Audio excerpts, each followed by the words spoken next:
నుంచి రీసర్వే, 28 వరకు మరోసారి కులగణన నిర్వహిస్తాం. ఇప్పటి వరకు పాల్గొనని వారికి అవకాశం. 3 పద్ధతుల్లో కుటుంబాల వివరాలు నమోదు. టోల్ ఫ్రీ నెంబర్ కు ఫోన్ చేస్తే అధికారులు వస్తారు. మండల ఆఫీసుల్లో అందుబాటులో ఉంటారు. ఆన్లైన్ లోనూ నమోదుకు అవకాశం కల్పిస్తాం. మార్చి మొదటి వారంలో అసెంబ్లీలో చర్చిస్తాం. ఓబీసీలకు 42% రిజర్వేషన్లపై చట్టం. డిప్యూటీ సీఎం మల్లి భట్టి విక్రమార్క వెల్లడి అని చెప్పేసి ఇది మాత్రం రేవంత్ రెడ్డికి షాక్ ఇచ్చినట్లే కదా. సరే వాళ్ళు అనుకున్నారా ఏం కథనా? ఇప్పుడు శాస్త్రీయంగా జరిగిందని పొన్నం ప్రభాకర్ అన్నాడు. కులగణన అంతా మంచిగానే జరిగింది, కావాల్సుకునే బీఆర్ఎస్ పార్టీ నాయకులు రాద్ధాంతం చేస్తున్నారని రేవంత్ రెడ్డి అన్నాడు. ఇంకా కొంతమంది మంత్రులు అన్నారు. ఇలా భట్టి విక్రమార్క ఏమంటాడు? ఒప్పుకున్నట్టే కదా. ఇది దాదాపు బీసీ సంఘాల నాయకులందరూ లేవనెత్తిరు. ఏం లేవనెత్తిర్రు? కులగణన సర్వే రిపోర్టు తప్పు, ఏ కులానికి ఎంతమంది ఉన్నారనేది బయట పెట్టలేరు, 21 లక్షల బీసీలను తగ్గించిండ్రు, ఈ కులగణన మొత్తం తప్పుల తడక అని చెప్పేసి రిపోర్టు బయట పెట్టిన నాటి నుంచి అసెంబ్లీలో చట్టబద్ధత తీసుకొస్తారేమని చెప్పేసి ఆలోచన చేసిండ్రు. ఎదురు చూసిన వాళ్ళ ఆశలన్నీ అడియాశలైనాయి. ఇప్పుడు ఆఖరికి వస్తే ఆ కులగణన తప్పు అని చెప్పేసి వాళ్ళన్న మాటనే భట్టి విక్రమార్క కూడా చెప్పిండు. రైట్, మొత్తం మీద ఈ పరిస్థితి చూస్తా ఉన్నాం. టోల్ ఫ్రీ నెంబర్ కు ఫోన్ చేస్తే అధికారులు వస్తారు. మండల ఆఫీసుల్లో అందుబాటులో ఉంటారు. ఆన్లైన్ లోను నమోదుకు అవకాశం కల్పిస్తాం. మార్చి మొదటి వారంలో అసెంబ్లీలో చర్చిస్తామని చెప్పేసి ఓబీసీలకు 42% రిజర్వేషన్లపై చట్టము. డిప్యూటీ సీఎం భట్టి విక్రమార్క అని చెప్పేసి ఇక్కడ వార్త చూస్తా ఉన్నాం. రైట్, భట్టి విక్రమార్క మాట్లాడిండు. ఏం మాట్లాడిండంటే కులగణన రిపోర్టు మళ్ళా పోతాం, కులగణన రిపోర్టు అజ్జేస్తాం, కులగణన రిపోర్టు మళ్ళా మొదలు పెడతాం అని చెప్పేసి, కులగణన మళ్ళా చేస్తాం, ఇది తప్పుల తడక, కులగణన రిపోర్ట్ అంతా తప్పుల తడక అని చెప్పేసి మొత్తం మీద కులగణన రిపోర్ట్ ఏదైతే ఉన్నదో 16 నుంచి రీసర్వే, 28 వరకు మరోసారి కులగణన నిర్వహిస్తాము, ఇదంతా తప్పుల తడక అని చెప్పేసి ఒప్పుకున్నాడు భట్టి విక్రమార్క. రేవంత్ రెడ్డికి షాక్ ఇచ్చిండని చెప్పుకోవాలి. ఇది ఒక రకంగా చెప్పాలంటే ఓబీసీలకు 42% రిజర్వేషన్లపై చట్టము. డిప్యూటీ సీఎం మల్లు భట్టి విక్రమార్క ఏమన్నారు మొన్నటిదాకా? కులగణన అంతా రైటే, కులగణన అంతా శాస్త్రీయంగా జరిగింది, ఎవరేం అభ్యంతరాలు లేవనెత్తడానికి లేదు, ఎవరేం అభ్యంతరాలు లేవనెత్తినా వాళ్ళ మీద చర్యలు తీసుకుంటామని చెప్పేసి మాట్లాడిరు కదా. ఇయ్యల్ల మళ్ళా కులగణన చేస్తాం, మళ్ళా రీసర్వే చేస్తాం. ఇప్పుడు అప్పుడే కులగణనకు సుముఖత చూపెట్టనోళ్ళు, అప్పుడే కులగణనకు గ్రీన్ సిగ్నల్ ఇయ్యనోళ్ళు, అప్పుడే కులగణనకు మీరు మా ఇంట్లో దాకా రావద్దు, మేము వివరాలు ఇయ్యమని చెప్పినోళ్ళు ఇయ్యాల మీకు ఎట్లా ఇస్తారు? చెప్పిరు కదా. అంత గింత శాతం తాళాలు వేసుకొని పోయినరు, గింత శాతం వలసలు వెళ్ళిపోయినరు, గింత శాతం అసలు మమ్మల్ని ఇళ్లకు రానియలేదని చెప్పిండ్రు కదా. మరి ఇళ్లకు రానియనోళ్ళు ఇయ్యాల ఎట్లా రానిస్తారు చెప్పుండ్రి? ఇలా ఎట్లా రానిస్తారు?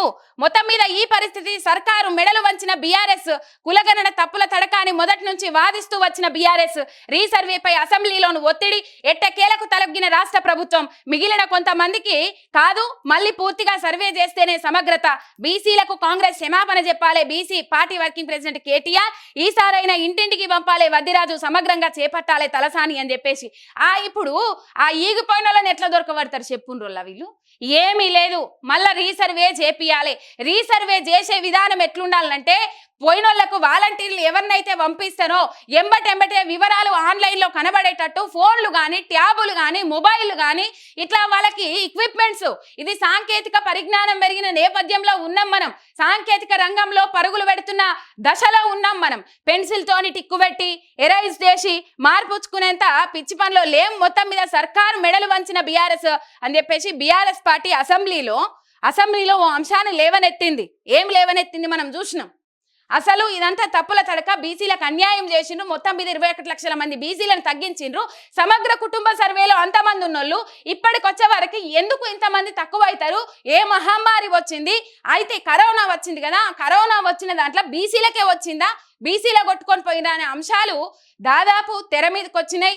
బీఆర్ఎస్ పార్టీ కూడా గర్జించింది బీసీల తరపున.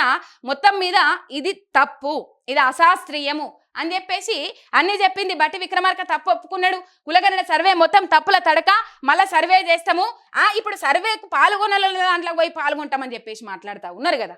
సర్వే పాల్గొన్న వాళ్ళు ఎవరైతే ఉన్నారో వాళ్ళ దగ్గరకు పోయి పాల్గొనేటట్లు చేస్తామని అంటారు కదా. ఒకసారి భట్టి విక్రమార్క ఏం మాట్లాడినో మీరు చూడాలి. కులగణన సర్వే మళ్ళా చేస్తాం, కులగణన సర్వే అజ్జేస్తాం, ఇజ్జేస్తాం అని చెప్పేసి మాట్లాడుతున్నారు కదా. ఒకసారి భట్టి విక్రమార్క వినుండ్రి. మార్చ్ మొదటి వారంలో కాంగ్రెస్ పార్టీ ప్రభుత్వం ఆనాటి ఎన్నికల సందర్భంగా పార్టీ ఇచ్చినటువంటి వాగ్దానం మేరకు ఈ ప్రభుత్వం ప్రజాప్రభుత్వం కట్టుబడి ఉంది, చిత్తశుద్ధితో ఉంది. సంపూర్ణంగా దీన్ని అమలు చేయాలనేటువంటి దృఢ నిశ్చయంతో కూడా ఉంది.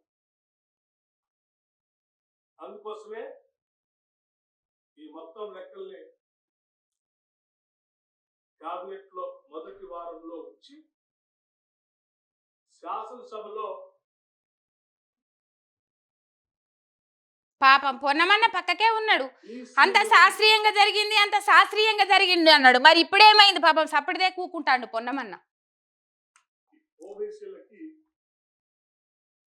42% రిజర్వేషన్ ఇవ్వటం కోసం లేట్ అవుతుంది.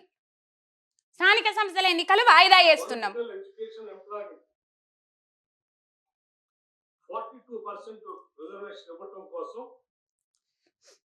మార్చి మొదటి వారంలో క్యాబినెట్ లో తీర్మానం చేసి శాసనసభలో బిల్లు పెట్టి బిల్లుని పాస్ చేసి కొన్ని దశాబ్దాలుగా ఈ రాష్ట్రంలో ఎదురు చూస్తున్నటువంటి బలహీన వర్గాలకి చట్టరూపంగా చట్టబద్ధతను కల్పించడం కోసం మరి మొన్నెందుకు కలిపియలేరు చట్టబద్ధత? మొన్నెందుకు తీసుకురాలేరు చట్టబద్ధత? దానికోసమే కదా ఎదురు చూసిండ్రు. ఆ చట్టబద్ధత మీరు కల్పించి పార్లమెంట్ దగ్గర కేంద్రం దగ్గరికి పంపిస్తే అయిపోవు కదా. కేంద్రం మీద చేతులు దులిపేసుకొని కేంద్రం మీద నెట్టేసి అది చేయాలని చూసిండ్రు తప్ప ఏం చేయలే. మొత్తం మీద స్థానిక సంస్థల ఎన్నికలు రాష్ట్ర ప్రభుత్వం మరొకసారి ఎన్యూమరేట్ చేయించుకోవడానికి ఈ లెఫ్ట్ ఓవర్ ఫ్యామిలీస్ కి ఫిబ్రవరి 16వ తారీఖు నుంచి 28వ తారీఖు వరకు ఒక అవకాశం ఇవ్వాలని చెప్పి నిర్ణయం చేసింది. రైట్. కులగణన సర్వే తప్పుల తడక. కులగణన సర్వే మేము చేసింది కరెక్ట్ కాదు, కులగణన సర్వే ఉత్తదే అని చెప్పుకుంటారు కదా. ఇప్పుడు పాల్గొనలు ఎవరైతే ఉన్నారో వాళ్ళకని అంటారు కానీ ఈ లెక్కలు అట్లా తేలై. మళ్ళీ కలిగం బిలిగం గందరగోళం అవుతుంది. మొత్తం సమగ్రంగా మళ్ళా చెయ్యాలి కులగణన సర్వే. ఏదైతే ట్యాబులు వాళ్ళు కోరుకున్న ప్రకారమే కులగణన సర్వే చేయాలి. నీ ఇష్టమునొచ్చు 79 క్వశ్చన్లు 89 క్వశ్చన్లు అడిగితే నడవది. ఇబ్బందికరమైన పరిస్థితులకు గురి చేస్తే నడవది. మొత్తం మీద నీ ఇష్టం ఉన్నట్టు 79 క్వశ్చన్లు 89 క్వశ్చన్లు పెడతావు కానీ ఎందుకు పనికిరాని కానీ ఎందుకు వాళ్ళ గంపెడు అయినా 4 సాలయ్యా. ఏ కులము, ఏ వృత్తి చేస్తావు, ఏం పని చేస్తావు, లేకపోతే ఏం కథ, ఎంత ఆదాయము, ఇవి ఆదాయం కూడా అవసరం లేదు. మెయిన్గా కావాల్సిన కులగణన అన్నప్పుడు ఆ వృత్తుల వారీగా కులం ఏది, ఎంతమంది రిజర్వేషన్ల కోసం ఎంతమంది ఏ కులస్తులు ఉన్నారు అనే లెక్కలు కావాలి. కానీ ఎందుకు 79 పెడితేంది, 179 పెడితేంది, 1079 పెడితేంది అవసరం లేని వాటికి. ఈసారి అట్లా కాదు. మొత్తం మీద కానోళ్ళ ఇళ్లలోకి పోతామని అంటారు కదా, కానోళ్ళ ఇళ్లలోకి కాదు అందరి ఇళ్లలోకి పోన్రి. మళ్ళా ట్యాబులు ఇచ్చి పంపుండ్రి, ఏమన్నా వేరే పరికరాలు ఇచ్చి పంపుండ్రి. ఆ పరికరాలు ఇచ్చి పంపి అది చేయండి తప్ప ఇంకా ఏమీ లేదు.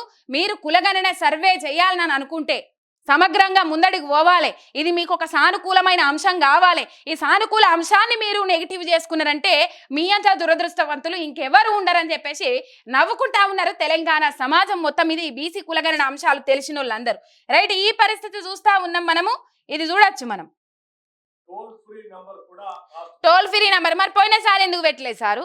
టోల్ ఫ్రీ నెంబర్ కూడా పెడతారంటే మొత్తం మీద ఇది బట్టి విక్రమార్క రేవంత్ రెడ్డికి షాక్ ఇచ్చిందని చెప్పుకోవాలి. ఇది శాస్త్రీయంగా జరిగింది, శాస్త్రీయమైన కులగణన. దీని మీద ఎవ్వరు మాట్లాడడానికి లేదు అని చెప్పేసి పొన్నం ప్రభాకర్ కూడా మాట్లాడిండ్రు. కాకపోతే ఇప్పుడు బట్టి విక్రమార్క ఏమంటా ఉన్నాడంటే ఆ కులగణన చెయ్యని ఇండ్లు ఏవైతే ఉంటాయి 21 లక్షల మంది బీసీలు తక్కువ అయిందని చెప్పేసి బొబ్బలు పెడతారు ఎవరైతే ఉన్నారో వాళ్ళ దగ్గరికి పోయి మళ్ళీ లెక్కలు రాసుకుంటాము, మళ్ళీ కులగణన తీసుకుంటాము అని చెప్పేసి మాట్లాడుతూ ఉన్నారు. కానీ అది కాని పని, అది కాని అంశము. రైట్. మొత్తం మీద ఇది కులగణన అంతా తప్పుల తడకాన్ని ఒప్పుకున్నారు. ఎట్టకేలకు సర్కారు మెడలు వంచింది బీఆర్ఎస్. మొత్తం మీద అందరూ పోరాటం చేస్తానే ఉన్నారు.